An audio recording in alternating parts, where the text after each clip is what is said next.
Many people claim that they're just not good at foreign languages. They always keep looking for excuses, and in fact, very few people are really successful in this domain. In this episode, I'm going to give you 10 rules to follow if you want to be a loser. And if you don't want to be a loser, then you should do exactly the opposite. Before we start, I would like to remind you to subscribe to this channel if you like learning foreign languages. It will be a very good decision. So let's move on and let's start with the first point, which is the talent. Many people claim that they have no talent for languages, and if their friends, for example, are successful, it means that they have talent for languages. I think it's the most common excuse. It's also the easiest excuse. I'm not really sure if the talent for languages exists, and well, we'll never be able to prove it, but even if it does exist, there are many other factors that determine whether you will be successful or not. Number 2, no intrinsic motivation and no purpose. I realize that sometimes we learn foreign languages because we have to, and not because we want to do it. For example, the kids who have to go to school also have to learn some foreign languages, whether they want it or not. Maybe you are a student and you're learning a foreign language because someone told you to and you had no choice. But even if that's the case, you should try to find a purpose, something that will motivate you, but it has to be your purpose. It can't be the exam, good grades, and so on. It has to be something important for you. Number 3, no diversity and learning the language always in the same way. Well, I think that's mostly because of the school where all the lessons are very much alike, and when we are adults and we learn foreign languages independently, so to speak, in private classes, for example, we unconsciously copy the schemes that we are used to. And that's a very bad thing, because learning a language from a book is fine, but if you do it all the time, sooner or later it will be boring for you and you'll lose your motivation and you'll just stop doing it. I can easily think of dozens, if not hundreds, ways to learn a foreign language. If you try to make such a list, I'm sure you'll be able to make a list of at least 10 different ways that you can use to learn foreign language. So I think it will be a good exercise if you actually do it. Number 4 is learning the language in a bubble. Many people learn foreign languages in a classroom, with a teacher, with a group of people, and the only contact they have with that language is in that classroom. When they leave the classroom, the language disappears. But remember that you learn this language to use it in real life, not in the classroom. The classroom is there to prepare you for using the language in real life situations. And sooner or later you will have to go out and try to talk to someone, for example, in a foreign country.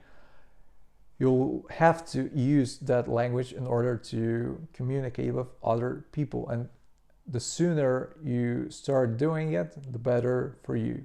Number 5 is no personalization. This is especially important if you are in a group of students, But regardless of the learning method that you're using, you should remember about the necessity to adapt the whole learning process to your needs. For example, you can apply this rule to learning vocabulary. Of course, there is a limited number of words that we all need, but at some point, the learning process will have to be adapted to your needs. You might need different vocabulary than I need, for example. Maybe you are a doctor, someone else is a lawyer, and so on and so on. So before you start learning vocabulary, try to think about whether you really need it. Number 6 is being afraid of what other people might think. You can easily see it in the classroom where there are always some students who like to speak a lot, and there are always some other students who are always quiet and who speak only if you ask them a question. Well, these students who like to speak, who are not afraid of what other people might think or not, usually have better results and learn the language much faster because they practice. And the more you practice, the more you remember the next time. Please remember that if you are learning a language in a group, the other students are at the same level as you. So they are not really supposed to judge you, because if you make a mistake, if you say something that is not quite correct, I don't think they will judge you, because they would probably make similar mistakes as well. So there's no reason to be afraid. Remember that the more you speak, the more you practice, the faster you learn the language. Number 7 is passive learning. You can learn a foreign language in 2 ways. It can be either passive or active. Passive learning is always easier because it requires less energy. For example, it's easier to read something than write something. It's easier to listen to someone than to say something. But if you want to learn the language faster, you have to be more active. That's how it works. Number 8, correctness more important than communication. For many language learners, correctness is the most important thing. But these people forget that they actually learn the language in order to communicate with other people and not to be correct. If you want to say something to another person, but you don't know how to say it, and instead you say something else which is 100% correct, then what's the point? It's better to say something incorrect as long as it's understood by the other person. I'm not saying that being incorrect is okay. You should learn from your mistakes. You should try to eliminate them, but remember that the primary function of the language is communication.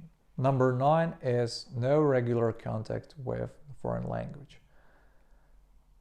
For many people, the contact with the foreign language is limited only to the classroom, and as soon as such people leave the classroom, this language dies, so to speak, and this is why such people learn much slower. Learning a foreign language doesn't mean that you have to schedule an hour or 2 in your calendar to study. It's not the point. You should try to have as much contact with the foreign language as possible in all kinds of situations. And you don't have to spend extra time doing it. For example, you can change the language in your smartphone. You can start listening to music in that language.